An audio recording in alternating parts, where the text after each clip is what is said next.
తెలంగాణ జాగృతి అధ్యక్షురాలు కవితను ఈరోజు ఈడీ అరెస్ట్ చేయడం పట్ల తీవ్ర ఆక్షేపాన్ని వ్యక్తం చేస్తున్నాం. ఇది రాజకీయ ప్రేరేపితమైన కేసు అని గత 2 సంవత్సరాలుగా మేము చెప్తూనే ఉన్నాం. ఏదైతే ఈ లిక్కర్ స్కామ్కు ఎటువంటి సంబంధం లేదని చెప్పి దానికి సంబంధించి ఎటువంటి ప్రూఫ్ లేకపోయినా సరే ఉద్దేశపూర్వకంగా కొన్ని రోజులు సిబిఐ వేధించింది, ఇప్పుడు మళ్ళీ ఈడీ అరెస్ట్ చేసింది.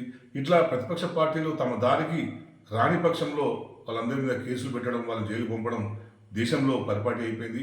బీజేపీ ప్రభుత్వం దేశంలో ఉన్న అన్ని ప్రాంతీయ పార్టీలని మొత్తం ధ్వంసం చేసి ఏదైతే జాతీయ పార్టీలు ఉన్నాయో ఆ 2 మాత్రమే మిగిలే విధంగా మోడీ గారు కుట్ర చేస్తున్నారనే దానికి ఇది తాజా సంకేతకంగా తెలంగాణ ప్రజలు గ్రహించాల్సిందిగా నేను కోరుతున్నాను. ఎందుకంటే తెలంగాణ ఉద్యమంలో క్రియాశీలకంగా పనిచేసి తెలంగాణ రాష్ట్రం ఏర్పడిన తర్వాత తొట్టుతోలు ముఖ్యమంత్రిగా కేసీఆర్ అయిన తర్వాత తెలంగాణ జరుగుతున్న అభివృద్ధి మోడల్ని దేశవ్యాప్తంగా తీసుకెళ్లే ప్రయత్నాన్ని కేసీఆర్ గారు చేసిండ్రు.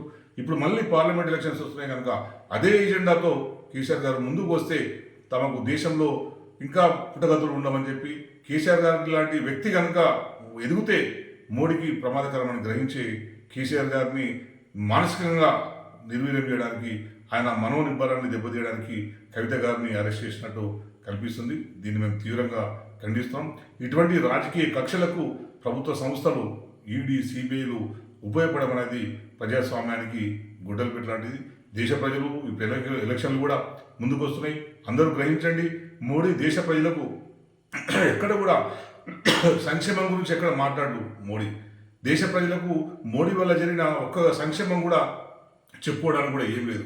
ఇటువంటి కేసులు పెట్టి ప్రతిపక్షాలను నిర్వీర్యం చేయడం తప్పించి ఏది లేదనే విషయాన్ని ప్రజలు గ్రహించాల్సిందిగా నేను కోరుకుంటూ, నిర్ద్వందంగా ఏదైతే కవిత గారి మీద కేసు పెట్టారో ఆ కేసును విత్డ్రా చేసుకోవాలని డిమాండ్ చేస్తున్నాం.